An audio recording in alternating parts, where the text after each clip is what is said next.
Welcome to the North State Breakdown with Benjamin Nguyen.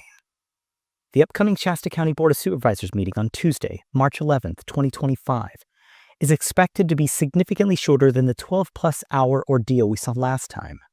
While this agenda is lighter, several key items are worth a closer look. Let's begin with something that's already causing concern. Supervisor Kevin Cry's March 9th radio appearance, where he teased and changed a public comment. I'm going to unpack my D.C. trip as well as quite a bit regarding some changes to public comment at our Board of Supervisors meetings. Yet there's no such change listed anywhere on the actual agenda. As of now, the public comment section is described in the usual way. Let's get to the regular calendar. R1 is a resolution to recognize Brooke Lowther, CEO Assistant Confidential, as Employee of the Month for March 2025. The staff report frames her as a key figure keeping administrative operations running during turbulent times, perhaps an effort to highlight internal stability amid external chaos. R2 is a routine update from the county executive officer. Now, at the last meeting, the board discussed sending letters to Governor Newsom and President Trump, which they voted on. Cry claimed he would personally hand-deliver those letters.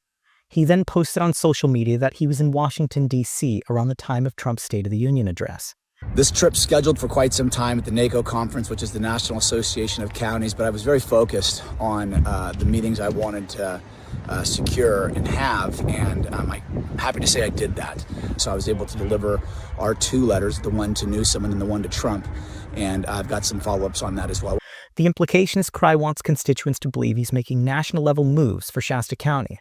But let's not forget, this is the same supervisor who consulted with Mike Lindell during his recall campaign. It's hard to see this as anything other than political branding within Trump's orbit. R3 is an update on the Stop Fountain Wind community media campaign. Most of the board majority has historically opposed the Fountain Wind project, except previous District 2 Supervisor Leonard Modi, who was the sole vote for the project on the October 26, 2021 special meeting about the subject. Interestingly, at that same meeting, then-constituent Corky Harmon expressed support for the project, saying he sees nothing wrong with it. I'm a business owner here in town, Stemple Weeble House, Mountain Gate Quarry, White Rock Trucking. So we deal with reclamation.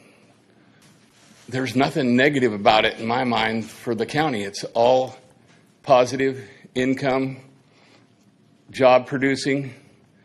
And like I said, the risk to the county is pretty much zero in my mind. If I lived in Round Mountain, I'd like to see this project. I don't live in Round Mountain. I do have property up there.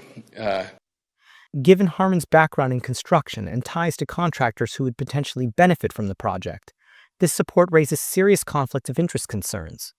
It will be interesting to see if Harmon has changed his stance since taking office. Just a reminder, Mary Rickard, who lost her seat to Harmon, opposed the Fountain Wind project.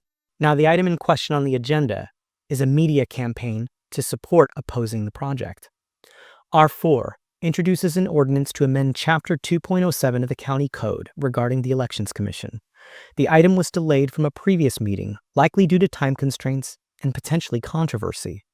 The changes include limiting the commission to 6 meetings during election years and 10 during non-election years, unless more are pre-approved by the board. It also mandates a public trust survey and requires the commission to report findings twice a year. The proposed changes come on the heels of the board voting 4-1 in February to suspend election commission meetings entirely, following constituent Dan Ladd, seen here with Supervisor Kevin Cry, filing a lawsuit against the Registrar of Voters. While these revisions may appear procedural, they seem aimed at containing and restricting the Commission's ability to operate independently in the wake of that suspension. Next up is public comment. Public comment remains a critical segment of the meeting. Although the agenda hasn't formally changed it, Cry's radio comment suggests a change is coming. Currently, commenters are allotted 3 minutes, but that time is at the chair's discretion. Now that's where the problem lies. We've already seen this discretionary power used unevenly, giving allies more time, cutting critics short. Until the board adopts a fair, consistent standard, concerns about bias will only grow. Still, this is one of the most important parts of the meeting for your voice to be heard.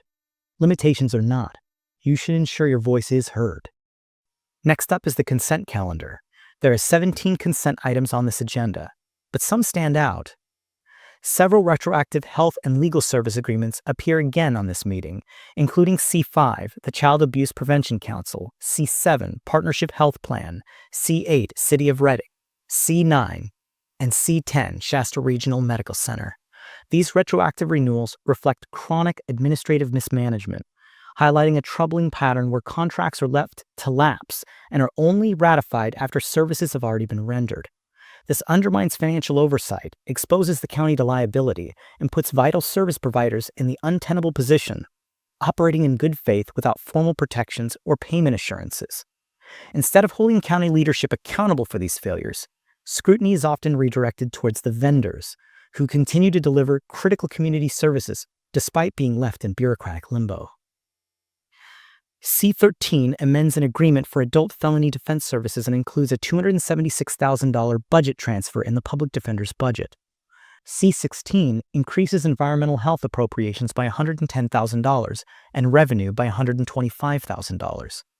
C17 authorizes the sole source procurement of crime scene investigation software and hardware, totaling nearly $117,000. Next up is closed session.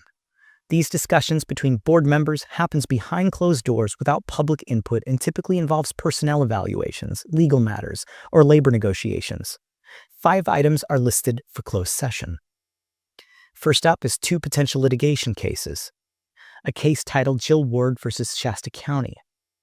Labor negotiations with Local 792 and the Deputy Sheriff's Association. A performance evaluation for acting HHSA Director Christy Coleman. She took over after Laura Birch was placed on leave for a planned medical event, as announced by the county in a September 2024 press release. The county stated that Birch would return once medically approved, but no timeline or updates have been provided since. While the county expressed appreciation for her leadership and wished her a smooth recovery, the vague nature of the communication and lack of follow-up leaves questions about the agency's long-term stability and transparency. Further complicating the picture, recent reporting from Shasta Scout has drew attention to serious allegations of financial irregularities within the HHSA, including concerns over fiscal management that predates Birch's leave. Last year, the county terminated Roshan Dean, HHSA's former CFO, amid internal tensions over accountability and oversight. These developments cast additional scrutiny over HHSA's leadership and reinforce the need for transparency regarding both Coleman's performance and the agency's financial practices. R9 covers property negotiations for the site at 7251 East Side Road. Now, after closed session, the county is required to report any legally reportable actions. Keep showing up. Keep submitting comments. These decisions impact everything from public health services to community development and legal accountability. Your voice matters, not just as a way to express concerns, but as a fundamental part of shaping how our local government functions. Participating in public meeting helps ensure a broader range of perspectives are heard, encourages greater transparency, and keeps our leaders accountable. Whether you agree or disagree with the direction of the board, your engagement is vital to a healthy democratic process. And we'll be here to help make sense of it all. And that's the agenda preview.